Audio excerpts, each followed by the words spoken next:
We are still talking about the very important functions of lymphocytes, right? So they are getting activated because some antigen-presenting cell had seen antigen, right? So let's talk a little bit more about how that happens and what they do to get to the sites that they have to go to. All right. So this video, I like it a lot. So I put the link here for you to watch. Okay, it's pretty good. Okay, so all right. So what happens here? First, we have to think: when is it that your adaptive immune system needs to be activated? So the answer is when your innate immune system did not take care of the job, right? Because we never really know when the innate immune system is doing its job, because we never really get sick, because, you know, immune system cells prevent pathogens from growing or invading systemically, so we never even know the pathogen was there in the first place, right? So innate immune system is actually quite efficient. But they are, you know, those cells, those innate cells, you know, they don't have memory. They have those pattern recognition receptors, and they're going to respond the same way to the pathogen every time it sees the pathogen, right? So let's say now that you had a bridge on your security system, that is your innate physical barrier, right? So let's say here you had a break on the skin and a point of entry for some pathogens, and at this point your innate immune cell got there. Let's say actually it was already sitting there. So let's say you had your dendritic cells there, the Langerhans cells, they're sitting over there just waiting for pathogen to get there.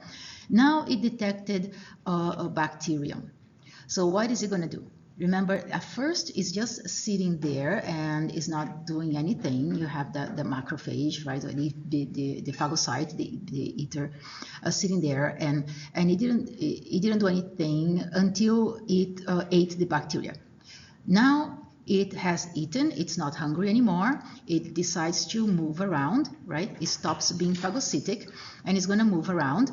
It is going to hop into your lymphatic circulation. It's going to be part of the lymph, and it is going to travel to the nearest lymph node. So the first lymph node it comes across, it is going to go there and it's going to stay there. Okay, actually this lymph node is like quite far away from the site of infection. Maybe there are other lymph nodes closer by the foot. Okay, so the video is saying, all right, so you're minding your own business and then you step on a rusty nail, right? And I find it funny that she says, well, if you're stepping on a nail, it's always got to be rusty. You know, it has to be a rusty nail. And a rusty nail, she calls me and she goes like, Paula, what should I do? She said, well, go to the pharmacy and get a tetanus shot. She's like, well, are you sure? I mean, that's needed. I said, well, when was the last time you had a tetanus shot? You know, she goes, well, I don't remember. I said, well, it's needed. So go there and get a tetanus shot, just in case. I mean, you stepped on a rusty nail. You might have some, you know, crazy bacteria that are going to invade your body, you know. So she went and she got the shot. And then later on, I was talking to her on the phone and I said, and then my husband said, because we were talking Portuguese, so he has no idea what we're talking about. And he said, what's going on? I said, oh, she stepped on the rusty nail. And he goes, how is he doing? I said, oh, she is doing fine. He goes, what about Rusty? I said, no. Rusty. It's okay. She did not step on Rusty, the cat. She stepped on the rusty nail. But my husband got really worried about Rusty, the cat. You know, so anyway, that was the rusty joke. All right. So what happens here? You stepped on a rusty nail. Yeah, go and get your tetanus shot. But now what is happening with these cells? First thing, your dendritic cell is going to go to the nearest lymph node. You also call that lymph node the draining lymph node. right? So the dendritic cell is going to get there, and it has the pathogen, it has digested the pathogen, and it is presenting a piece of the pathogen protein on its MHC class 2, right? It's going to sit there and wait for a naive T cell to get there. So the naive T cell is going to be recirculating all the lymph nodes and secondary lymphoid tissues. That also includes the spleen, Peyer's patches, and your tonsils, and all of those secondary lymph nodes. So the T cell, only the naive T cell is going to be doing all of this traveling, right? Finally, the naive T cell is going to get to that lymph node that has the antigen presenting cell waiting for it, okay? All right, so here is what happens. Your naive T cell, it can get to the lymph node in one of two ways. If it is already circulating in the lymph, right, in the lymphatics, so it's just going to get there, that's it. Okay, it's still going to follow a gradient of cytokines, that is the SP1, which is in the following slides, but it's just going to get there. Now, if your T cell is traveling in the blood, now it is going to have to go through the blood vessel in order to reach your node, your draining lymph node. Okay, so what is going to happen here? At your draining lymph node, because that lymph node has received your antigen presenting cell, right? The antigen presenting cell is going to secrete certain inflammatory cytokines, and those cytokines are messages for the arteries and the venules that are supplying blood, right, the nutrients to the lymph node. Those cytokines are going to tell the arteries to dilate, right? You have inflammatory cytokines, arteries are going to dilate, okay? So the arterioles, right, the arterioles that are bringing blood supply, they are going to dilate like how much? They dilate a lot, like 50% of their initial area, okay? Because they are responding to the cytokines of that antigen presenting cell. So arterioles dilate. You get more blood supplying that lymph node, all right? At the same time, at the venule side, remember you have arteries and venules, right? Capillaries goes to venules, right? You have your capillary bed, right? Remember, blood doesn't really go through those capillaries, right? Just only the nutrients and so. But now this cell has to go through the capillaries, has to go through those little blood vessels and go to chat with the presenting cell, right? So what's going to happen here? The venules, the high endothelial venules, remember those are the tall cells at the venule side, right? Those high endothelial venules, they start to express a couple of cytokines that is specific for those venues. Okay, those high endothelial venues are very good at expressing those cytokines, and those cytokines are CCL19 and CCL21. We're going to know what the CCL means, okay? CCL19 and CCL21. So these guys are expressing CCL19 and CCL21.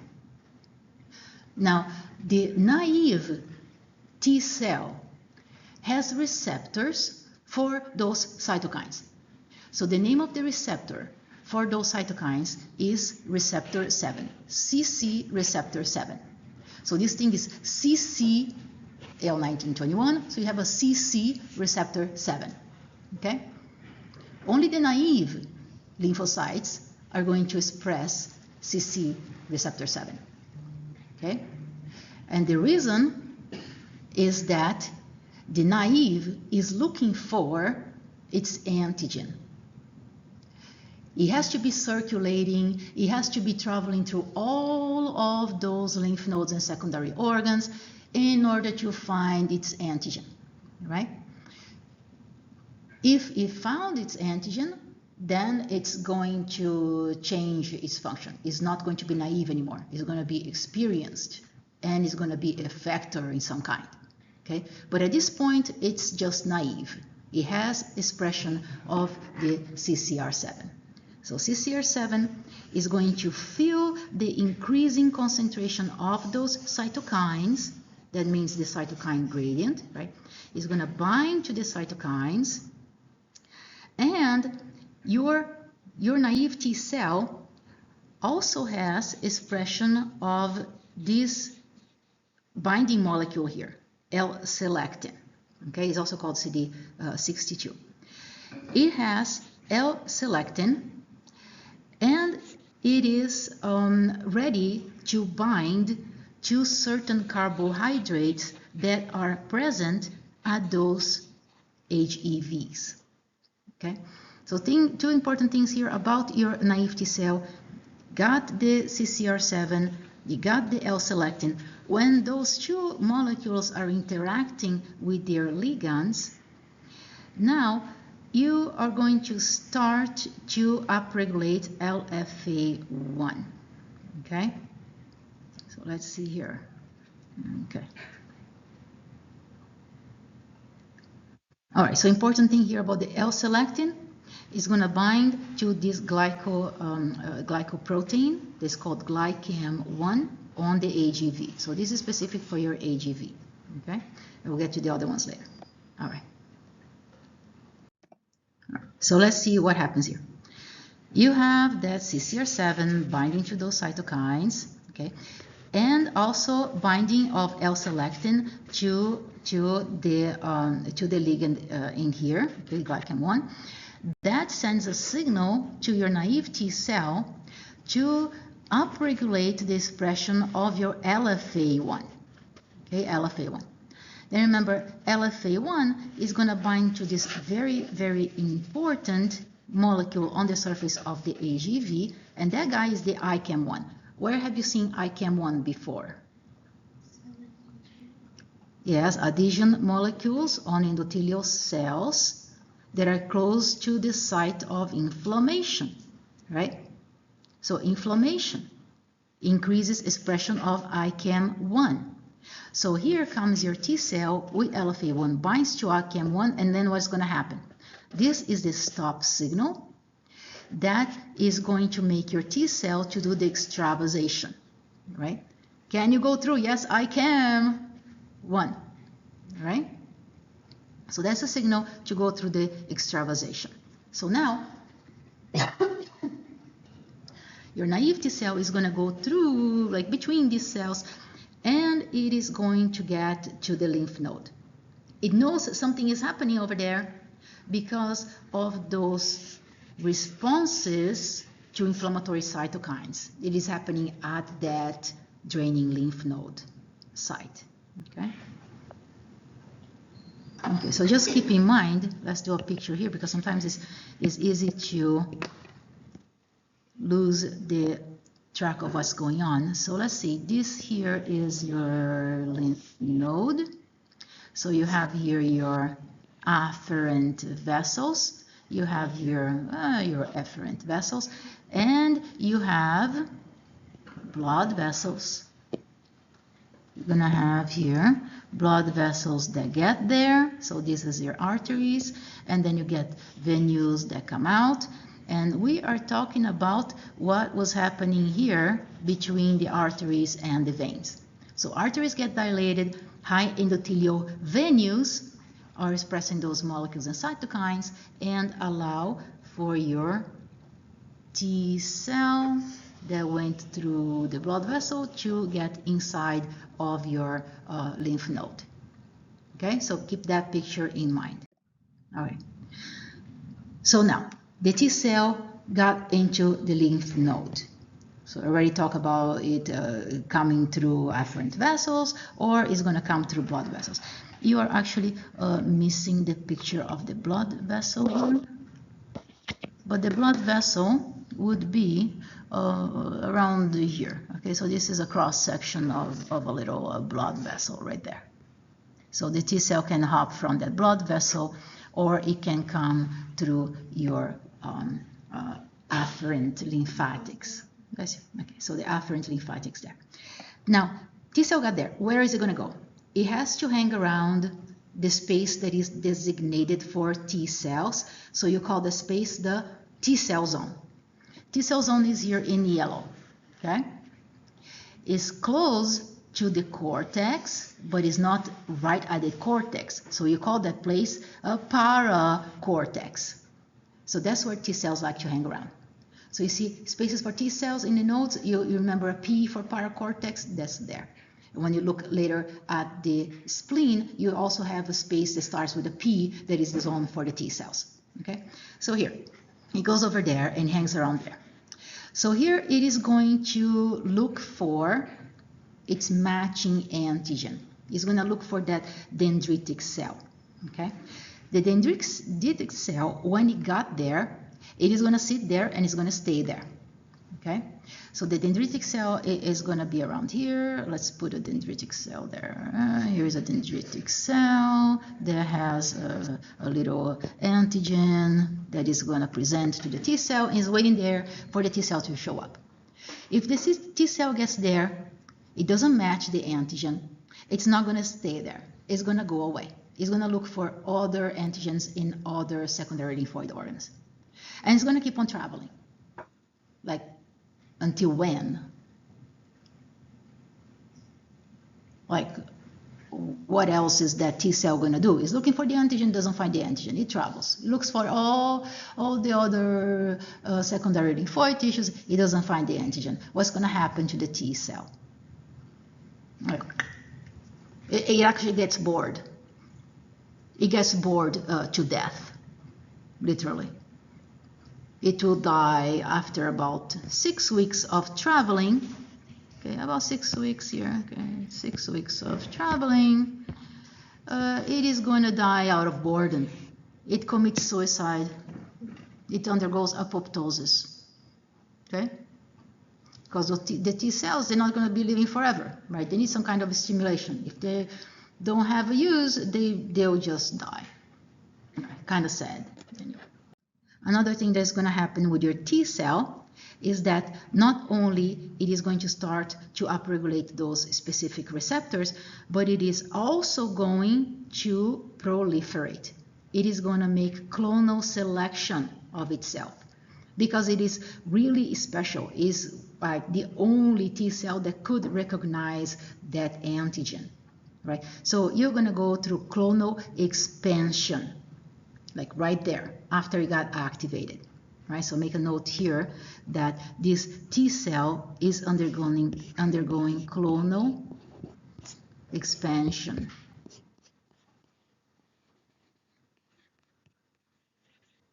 Okay? All right. So now, another question we have is, are the interactions with those addressins, and selectins sufficient to bring the T cell to the lymph node? Also, it should be sufficient, but you also have other factors that will attract the T cell to shift from the blood and go inside of the lymph node. And this is this idea of the T cell having this receptor that recognizes a specific type of protein that is mainly present in the blood. Okay, so you have here in the blood high levels of this S1P protein. The S1P stands for sphingosine 1-phosphate. Okay, so in the blood, as well as at the lymph that is inside of your lymphatic vessels, okay, so either inside of the blood or inside lymphatic vessels, okay, you have high concentration of S1P. Okay, so what's the story here? your T cell has receptors for S1P. But now this is a kind of a dysfunctional relationship. Okay, now how do I say that? All right, so let's see what happens. When the T cell has a lot of receptors for S1P on the surface, well, it's going to bind a lot of S1Ps, right? So as it binds S1Ps, it kind of gets tired of binding S1P. S1P is too clingy, is that what you call it? Like somebody who sticks to you and is always, stuck to you, and you kind of get tired of them. I guess that's the word in English, right? Clingy? Yeah, okay. So T cell, this naive T cell, it's like, oh man, I need some more space. I don't want to be stuck to you all the time. So what do? I'm going to start to downregulate my S1P receptors. So I'm not going to have so much of this S1P guy stuck to me all the time. Okay? So when the T cell downregulates its receptor, it's not really going to be interacting with S1P that much. So it's not going to be really interested in hanging around in the blood or in the lymph that is getting to your lymph node. Okay? So now, okay, it downregulated the receptor, so now it's going to go inside of the lymph node and is not, it doesn't really have a lot of S1P stuck to it anymore, right? And then what happens now? T cell is in the lymph node and it starts to miss the interaction with the S1P guy. And it's like, well, maybe it wasn't that bad. I kind of miss it. So now the T cell starts to upregulate the receptor again because it didn't have a lot of stimulation of S1P. So it's like, I guess I could go back to that clinginess, I miss the interaction, So now it starts to upregulate the S1P receptor.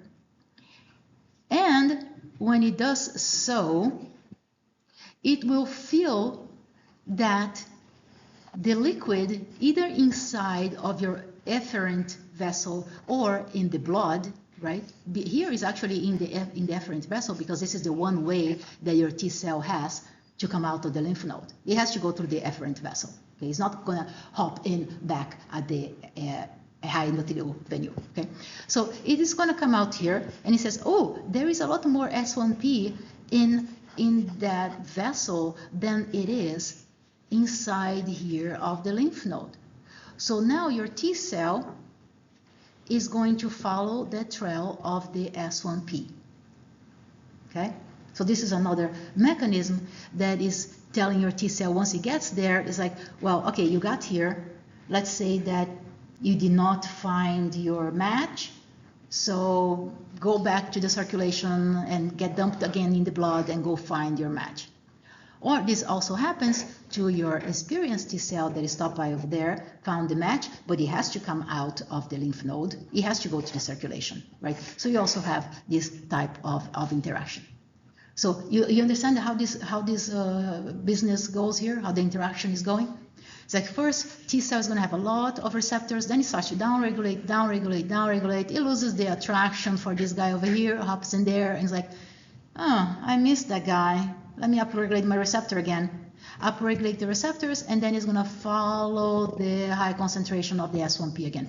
And what's going to happen when it is here in a lot of interaction with those S1Ps, what's going to happen to the T cell receptor?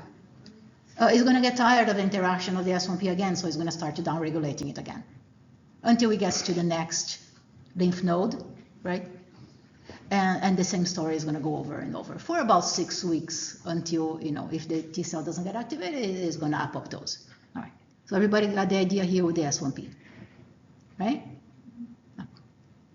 Okay. All right. So here is the end of the story with the S1P. It follows the gradient of the S1P to come out.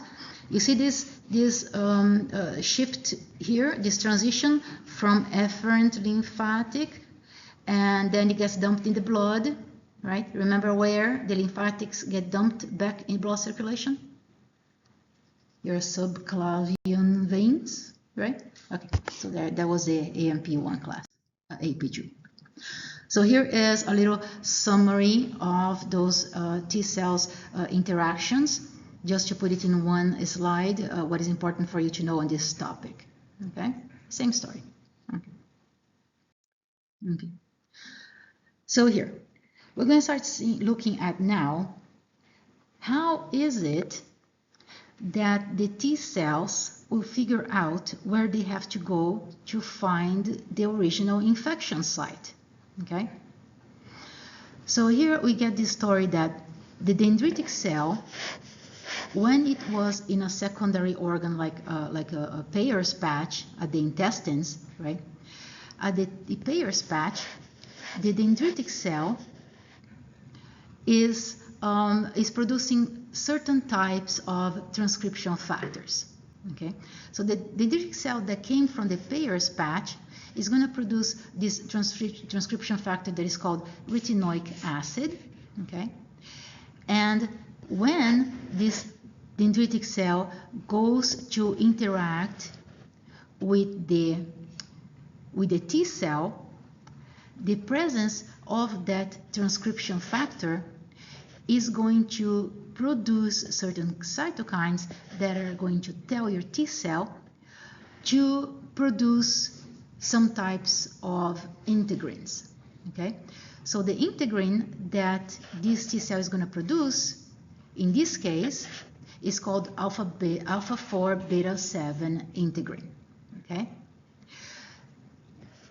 Now, this T cell knows that when it produces this type of integrin, it is going to interact with a specific type of glycoprotein that is present in the intestines. And that glycoprotein that is interacting with the integrin is called an addressin, okay? And that one is called MEDCAM1, okay? I find it interesting because the names of those glycoproteins, addressins, kind of drives you mad, right? So this guy is in the intestines, and this guy here, MEDCAM1, is going to interact with that integrin over there. And how did the T cell get the integrin? Well, it got taught because the dendritic cell told it at the Peyer's patch that this is what it's supposed to do, okay? So now the T cells that get activated at the Peyer's patch, they know that they have to interact with tissues that with the blood vessels that are at the intestines. Okay, because the blood vessels at the intestines are going to have this addressing over there. So this type of addressing is called a gut-specific type of expression. Okay, it serves like the address for the T cell to find where to go. Okay, so you find this, you say this is part of the zip code that the T cell has to follow in order to go and fight infection, right? So when you have the expression of those specific integrins on the surface of the T cell, you say that your experienced T cell now has a passport to travel to its destination to fight the infection. Okay, so here, this molecule here, this integrin over here, example here is the alpha beta-7, that one is going to interact with your MEDCAM1 that is specific for intestine zip code. Okay, this is all about the homing type of thing. Okay. So let's see here a little bit more on what is happening with trafficking of those cells that are supposed to fight infections in the gut. Okay, so fight infections not only in the gut, but mucosal tissues in general. Okay, this idea of trafficking to mucosal tissues is really, really important because most of infections are going to happen at mucosal sites. Because if you think about it, what is in your body that is in contact with the outside world? What are the two things in your body in contact with the outside world? Skin and mucous is skin and mucus, right? Either you go through your skin, like stepping on rusty, right? Or you swallow something, or you breathe something, or something goes to genital urinary tract, and you're going to be exposed to outside world by mucosal surfaces. So your T cells or your lymphatic cells, they really have to know how to get to those tissues. They have to know how to get to mucosal tissues, okay? So first thing that is going to happen if you're talking about mucosal tissues is that you are going to have activation of your lymphocyte at those mesenteric lymph nodes, okay? Mesenteric lymph nodes are different than their Peyer's patches. Peyer's patches are right on the surface of your distal small intestine, okay? So here you're going to get your dendritic cell activated. The dendritic cell is going to go to the mesenteric lymph node and wait for your T cell. Your T cell is going to get there and learn that it has to go and interact with stuff near the gut, okay? And this is really interesting because if you have a certain bacteria or certain bacteria that are causing an infection in your gut, and you sense the bacteria in this area, okay, send information here. Now your T cell will go back to this area, but the bacteria doesn't stay there, does it? What's going to happen to this bacteria over here?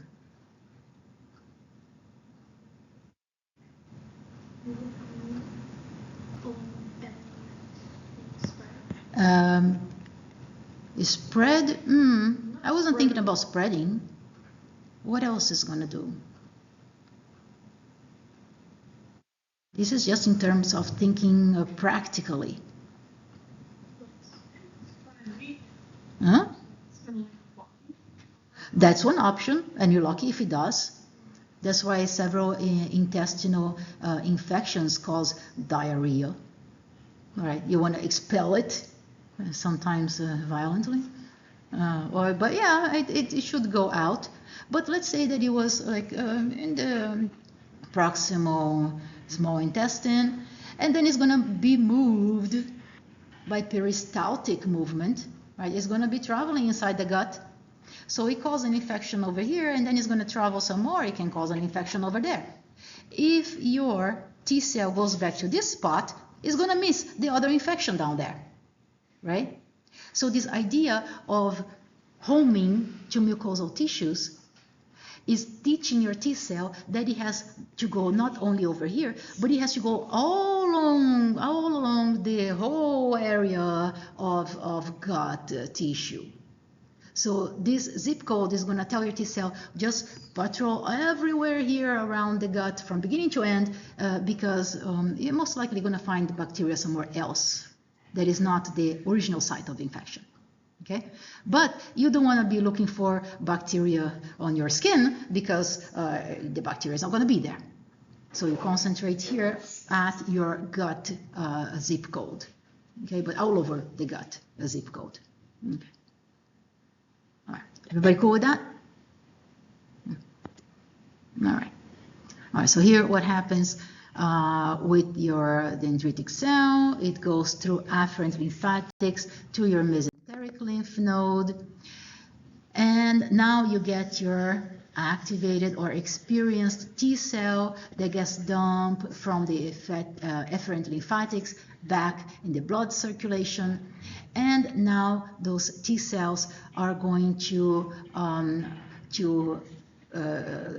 go to the zip code that they are directed to, right? And at the same time, you don't only have T cells that are getting activated at your lymph node, you're also going to have B cells that get activated there. You're going to have B cells that are matching with the antigen with the T cells, right? You're going to have B cells that are being sensitized to the presence of the bacteria that the dendritic cell brought there, right? And the B cells are going to become plasma cells, and they are going to start making specific antibodies to fight gut-related or mucosal-related types of infections.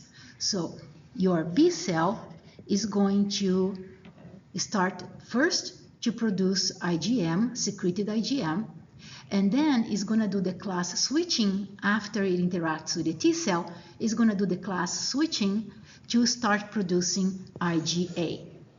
And specifically here is going to produce the dimeric IgA because it wants to put that antibody inside the mucosal tissue. Okay, he's going to shift it, he's going to send it to the mucosa and try to kill the bacteria like on this side, on the lumen side. Okay, so B cells and T cells are going to learn where to go and what kind of response they should have. Okay. All right, so here talking a little bit more about those cytokines and chemokines.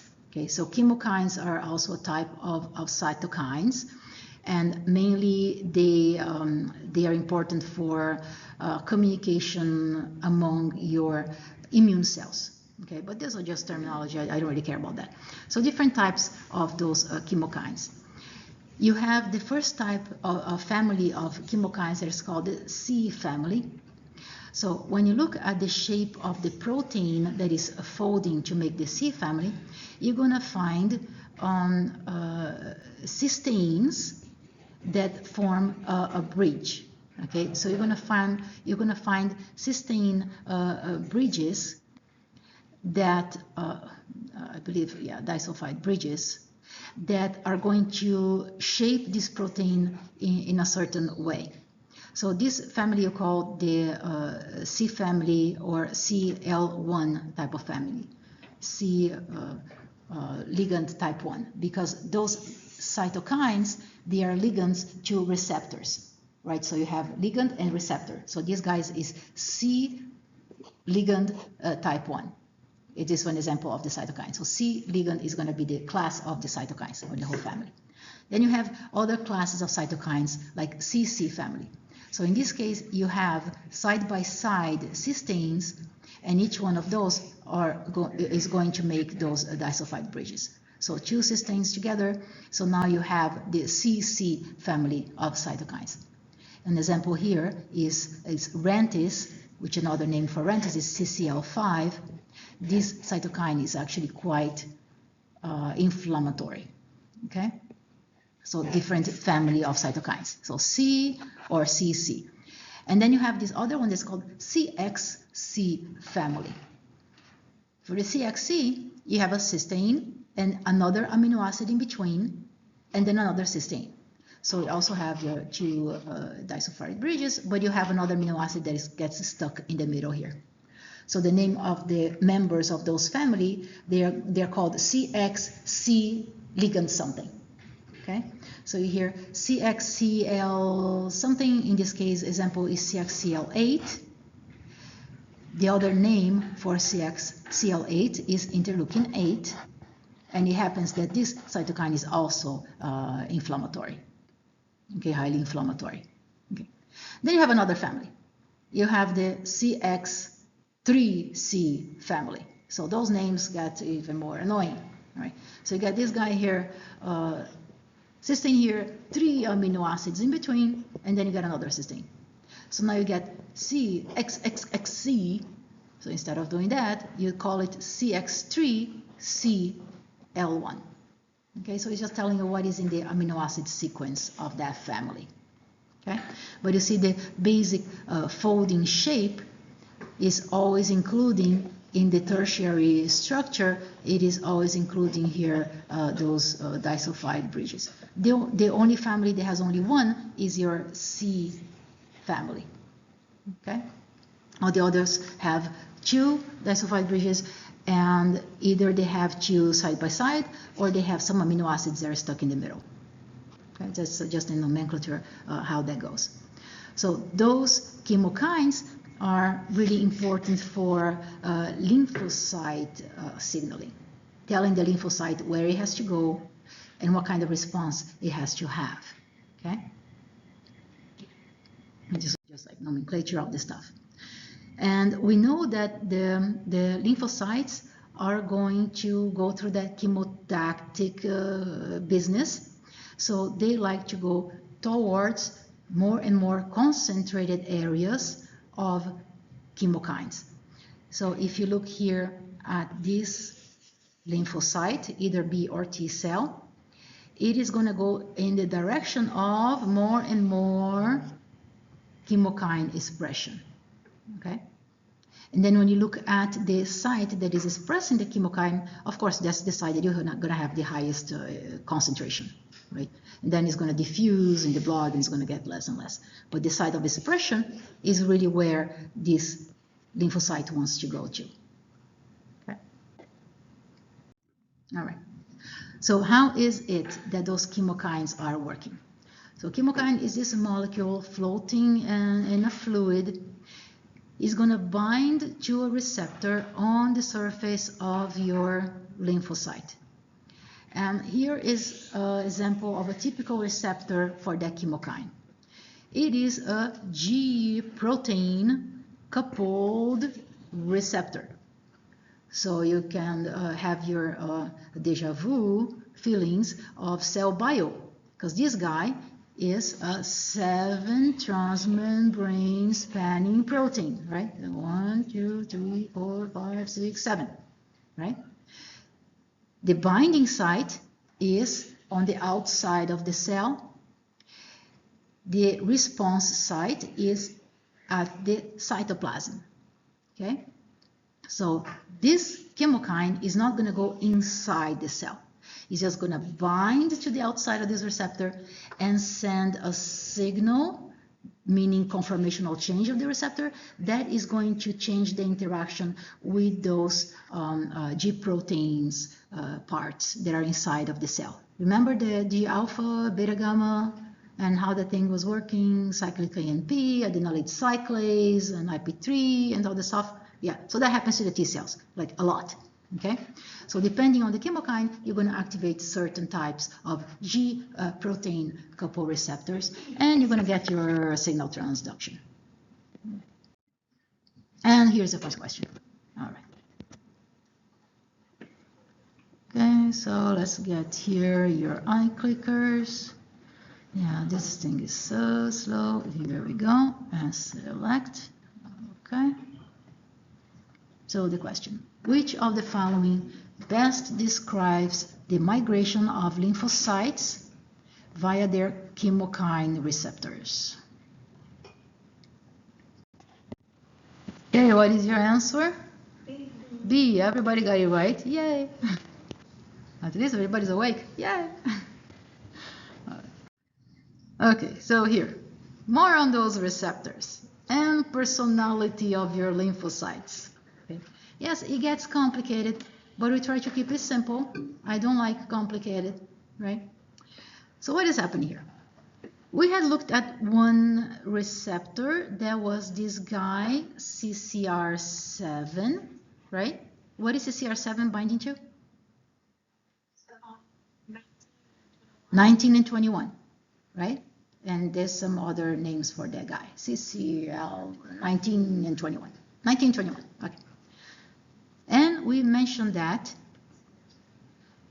your naive lymphocytes are going to be recirculating all throughout your secondary lymphoid organs, right? When your naive lymphocytes see antigen, they transform. They don't need to be circulating anymore. They need to go to the site of infection. So it is useless for that lymphocyte to be traveling among secondary organs because it's not needed there. It's needed to go and fight the infection. So it has to stop its mode of traveling, and it has to be an effector cell to go and fight the infection. So what is happening here at the expression of receptors of the T cell? So at first, when it's naive, it is going to express CCR7. So this is why you have the plus sign close to the name of that receptor. So CC receptor 7 naive cells are positive. Not only CC receptor 7, but also for the CD62 ligand, because that is what is going to allow the interaction to get it to the lymph nodes, to do the extravasation at the AGV. Okay, and then there are some other receptors that are present on the T cell. What are other receptors on the T cells that come to your mind? CD something. What is a CD that all T cells have? That's B cell. CD3. Cheating, yeah. CD3. All T cells have CD3. And then some T cells have CD4. Those are your helper. Some T cells have CD8. They all have CD3. So it's useless for me to put CD3 positive here because all of them are going to have CD3. Okay. And then there are some other receptors that they are going to have or not, a variant of those receptors. Like here you have here, for example, CD45. Now CD45, it has expression of isotypes that are important for different stages of or spaces for cell traveling. Okay, so what is happening here? This CD45, it has two variants. It has an isotype that is CD45RA, and it has an isotype that is CD45RO. Okay, if the cell expresses CD45RA, it can be one of two types. It can be either on naive cells or it can be on memory cells. No, see, I already got confused. Either naive cells or effector cells, okay? If the isotype is CD45RO, naive cells are not going to express that, okay? So you're going to have memory cells or effector, either central or effector memory cells that are going to express that type of receptor. So depending on the receptor soup that you have, you're going to have identity of the cells or what is their job. Okay, so important things to know here. CCR7, you are going to have when your T cell is either naive or when it sits in the lymph, in the secondary lymphoid organs as a memory cell, memory T cell. Okay, so either naive cells or memory T cells are going to be expressing CCR7. That means this is a zip code to go to a secondary lymphoid organ. When this cell has to be out in the periphery, it does not want to be going back to the secondary lymphoid organs. So expression of CCR7 is going to go down. You look at the cells at the periphery, so it's going to be CCR7 negative. Okay, so that goes hand in hand with this other CD62 that is for lymphoid tissue attraction. You look at the guys that go to the periphery, they are CD62 negative. Okay? So this is a way of zip code. This is the simplest one. If they are in lymphoid tissue, they have CCR7 and CD62. If they are out in the periphery, they don't have it. Okay, was that simple enough? Okay, so here are the other expressions for the periphery. And here comes another complicated question. Yeah, I will not put this type of question in an exam because I think it's cruel. But here for practice of understanding, I did include it. And let's see what is happening here. A, central memory. They have those two positives. Yeah, that sounds right. So now let's eliminate everything else. Okay, eliminate D. And here, central memory, we don't know about those guys, but it's not telling you anything about CCR7, so eliminate E as well. So you are with this here, positive and positive. Positive, negative, no, it's not that. Positive, and what is this guy? It could be yes or no. All right, so I'm inclined more towards A. And the answer here for effector memory T cell is negative and negative. Yeah, it sounds like A. Most everybody got that. Okay. But you see, this kind of thing is like takes so much memorization of all these acronyms that give me a headache. So the main idea is focus on CCR7, right?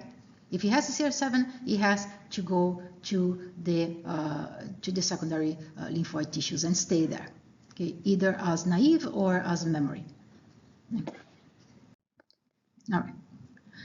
So now talking a little bit about the roles of those adhesion molecules. Right, so those are the cell adhesion molecules, also known as CAMs. Okay. So we know that those are going to be important for recognition of all different types of tissues in the body. Okay, not only recognition of cells that are going to interact with the tissues, but also cell-to-cell recognition. Okay. Okay. So now let me see what else is important here.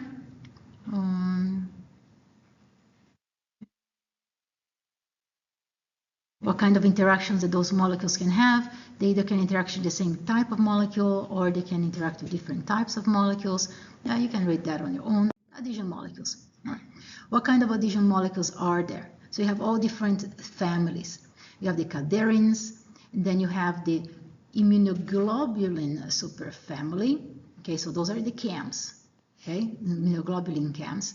You have mucin-like CAMs, so those are going to be in mucous membranes. Then you have those guys, the selectins and the integrins, right? Where are those? Like integrins are going to be part of tissues, and then selectins are going to be part of your T cells, usually by definition. Okay, so here I'm going to add a patch to our original lecture because I made this topic of integrins a bit too confusing in the class. So here is just to clarify. I also added this very helpful video from Jove in the list of videos for this lecture. All right, so when we're talking about integrins, right? So I mentioned that they could be homodimers or heterodimers, but that is not correct. They actually have to be obligate heterodimers. So you're always going to have two different proteins that are interacting with each other here to make one integrin molecule.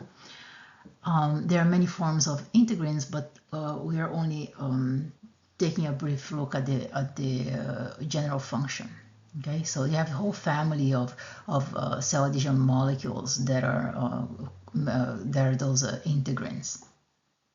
Okay, so the integrins, they are going to allow interaction of intracellular cytoskeletal components to the extracellular matrix. So this is very important for movement of the cells and interaction of the cells with the extracellular matrix. So those integrins, they're going to be either in inactive form when they are not interacting with anything inside or outside, or they can be in the active form where they are extended and able to interact to ligands on the outside and to components of the cytoskeleton, as well as with mediators that allow the interaction. So when the integrins are just folded there on their own and bent in a band conformation, they are just inactive. They are not interacting with anything.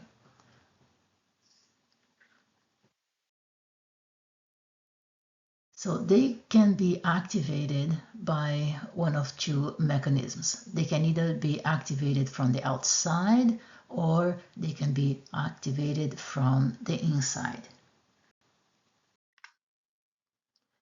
Outside activation, what happens is that you have a ligand that comes along binds to this inactive form of integrin that is not interacting with anything, and the binding of the ligand changes the conformation of the integrin both on the outside as well as on the inside of the molecule.